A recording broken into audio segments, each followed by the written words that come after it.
Satria Kekasih Dewa, serial ke-272, dalam kisah, Mustika Raja Kelabang. Tokoh dalam seri ke-272 ini, Jambunada, tabib dewa kecil dan dewa iblis selaksa racun. Di pagi hari yang cerah itu, Bukit Ranipati menjadi ajang perebutan kekuatan di dalam rimba persilatan Jawa Dwipa. Pengalihan tempat dan waktu untuk pemilihan ketua rimba persilatan Jawa Dwipa yang diadakan oleh pemerintahan Majapahit, atas keputusan Pangeran Cakradara, yakni dari kota Raja Lama Majapahit ke Bukit Ranipati, membuat bukit itu didatangi oleh sekian banyaknya tokoh-tokoh dari golongan rimba putih Jawa Dwipa, telaga hitam Jawa Dwipa, rimba hijau dataran besar, rimba merah tanah Melayu dan para lanon lautan yakni para bajak laut. Persiapan pasukan bawahan Senopati Nirwasita di Bukit Ranipati, belumlah rampung. 3 kesatuan pasukan yang dikirim mendahului rombongan pasukan besar Senopati Nirwasita ke Bukit Ranipati untuk menjaga keamanan jalannya perhelaan akbar pemilihan ketua rimba persilatan Jawa Dwipa, yang ditempatkan di selatan, timur dan barat Bukit Ranipati, telah diserang dan dibinasakan oleh tokoh-tokoh misterius. 3 unit kesatuan pasukan pendahulu itu dipimpin Lata Manjari, Kebo Ireng dengan kesatuan prajurit jaga di bahagian selatan, Markat di bahagian timur dan Ludok di bahagian barat, sedangkan Lata Manjari bersama 3 naga bumi yakni Nargawa, Warsito dan Togono, tinggal menetap sementara di kediaman tabib dewa kecil. Kita kembali ke bahagian selatan Bukit Ranipati. Kemunculan tabib dewa kecil di tengah-tengah pertarungan dewa iblis selaksa racun dan Jambunada, membuat kedua pendekar beda generasi itu, terpaksa meloncat mundur ke belakang. Dewa iblis selaksa racun berdiri kaku di tempatnya setelah ajian selaksa wisanya buyar dihalau tabib dewa kecil. Ia berkata di dalam hatinya, "Oh Sang Dharma yang agung, manusia macam apakah tabib kecil ini?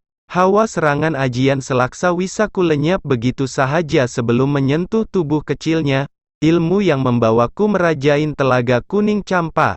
Ah, inikah masanya aku meninggalkan Telaga Kuning dan sepenuhnya mengabdikan diriku pada Sang Raja Jaya Simhawarman." Jambunada menatap tajam ke arah tabib dewa kecil. Ia tadi merapalkan ajian naga Puspakresna untuk menandingi ajian selaksa wisa dewa iblis selaksa racun. Namun ajian naga Puspakresnanya lenyap begitu sahaja begitu tangan kanan tabib dewa kecil menada seekor kupu-kupu berwarna kuning yang akan hinggap di telapak tangannya. Jambunada berkata di dalam hatinya, bocah ini menyembunyikan kesaktiannya, kesaktian yang tidak masuk di akalku. Bagaimana bisa seorang bocah yang mungkin akan berusia remaja ini memiliki kesaktian layaknya kesaktian Eyang Buyut Kama Kanaka? Bila usianya lebih tua dari ayah, aku mungkin masih percaya akan kesaktiannya itu.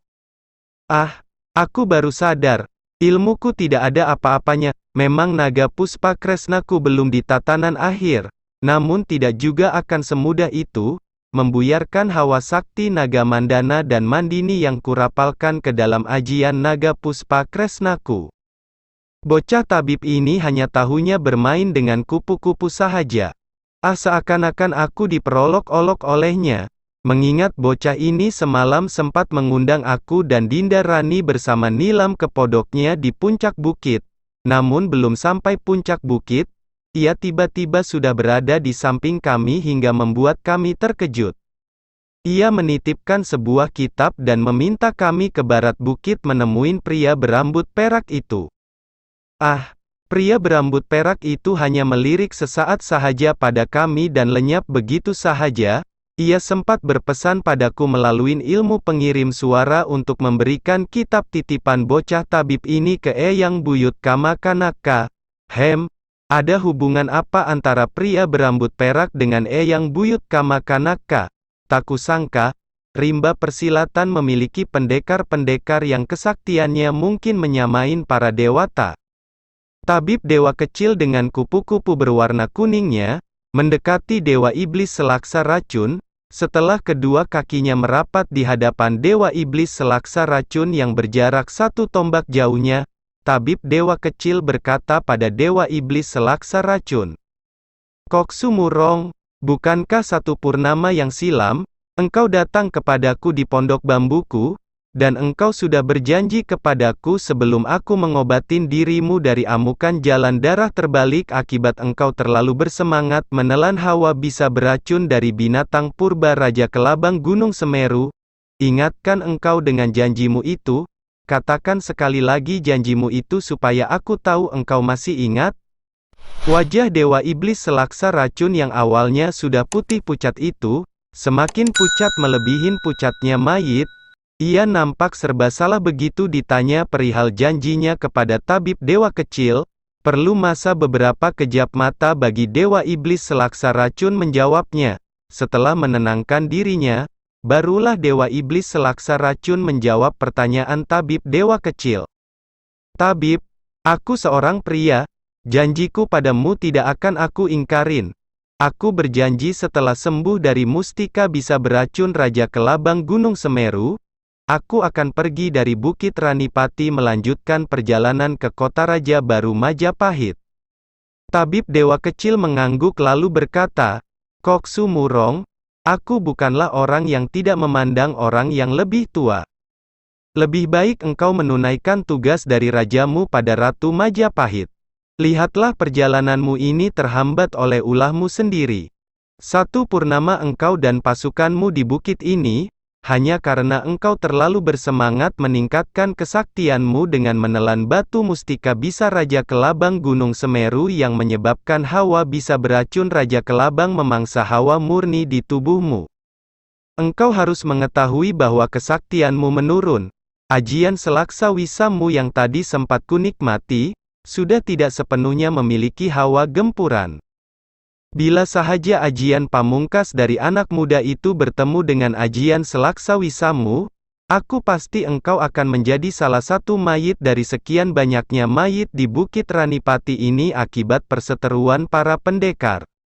Aku tidak ingin campur tangan urusan negerimu, termasuk sepak terjangmu yang cukup kejam dan keji selama 1 purnama di bukit ini. Engkau bersilalah di hadapanku. Akan ku keluarkan batu mustika Raja Kelabang Gunung Semeru yang engkau telan itu, maka engkau akan sembuh dan dapat melanjutkan perjalananmu setelah engkau selesaikan perkara dengan anak muda itu. Aku akan melenyapkan semua kesaktianmu bila engkau tidak mampu selesaikan perkara di antara kalian berdua." Dewa Iblis Selaksa Racun termenung sejenak, dia menimbang-nimbang apa yang dikatakan tabib dewa kecil itu padanya.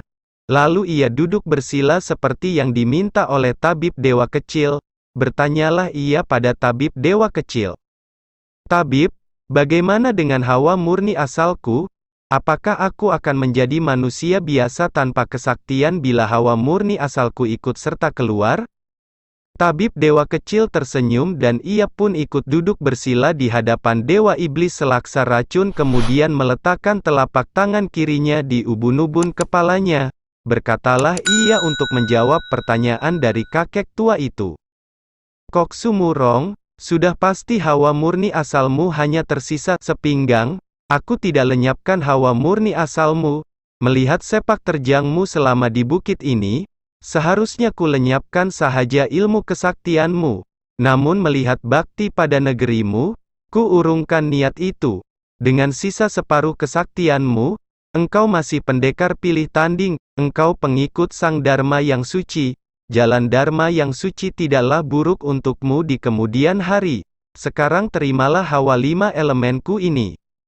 Jambu Nada takjub melihat kesaktian tabib dewa kecil. Tak lama setelah tabib kecil itu menyalurkan hawa murninya melalui ubun-ubun kepala Dewa Iblis Selaksa Racun, perlahan-lahan melayang keluar dari rongga mulut kakek tua itu sebuah batu sebesar kepalan tangan bayi. Batu itu nampak terselubung cahaya merah darah yang cukup menyilaukan pandangan mata Jambu Nada. Batu mustika Raja Kelabang Gunung Semeru itu terus melayang perlahan meninggalkan mulut Dewa Iblis Selaksa Racun, hingga akhirnya mendarat di telapak tangan kanan tabib dewa kecil. Saudara pendengar yang budiman, Bagaimana lanjutan sandiwara narasi Satria Kekasih Dewa ini? Tetap dengar dan saksikan di channel YouTube ini.